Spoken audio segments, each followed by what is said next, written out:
চলো আজ তোমাদের সাথে একটা 2 টায়ার কেক ডিজাইন শেয়ার করি। এটা ছিল আমার 2 পাউন্ডের একটা বাটারস্কচ ফ্লেভারের কেক। এখানে আমি নিচের বেসটা করেছিলাম 1.5 পাউন্ডের আর ওপরেরটা করেছিলাম 1/2 পাউন্ডের। তো এখানে কাস্টমার আমাকে একটা ছবি পাঠিয়েছিল, তো ছবিটা আমি এখানে অ্যাড করে দেব। তোমরা দেখে বলবে যে আমি ঠিকঠাক করতে পেরেছি কিনা। তো চলো এবার আমরা টায়ারটা সাজিয়ে ফেলি। আমার হাতে এই যে জিনিসটা তোমরা দেখছো, এটার নাম আমি ঠিক জানি না। তো এটা দেখতে খুবই সুন্দর, আর কেকের উপরে বসিয়ে তো কেকটা আরও সুন্দর দেখতে লাগছিল। তোমরা যদি কেউ জানো যে এটাকে কি বলে তো আমাকে অবশ্যই কমেন্ট করে জানিও।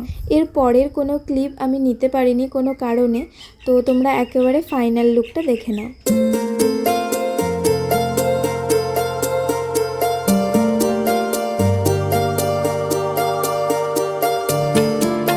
আমার এই কাজটা তোমাদের কেমন লাগলো আমাকে জানিও, আর ভালো লাগলে একটা লাইক করে দিও। আজকে তাহলে এই পর্যন্ত, টাটা।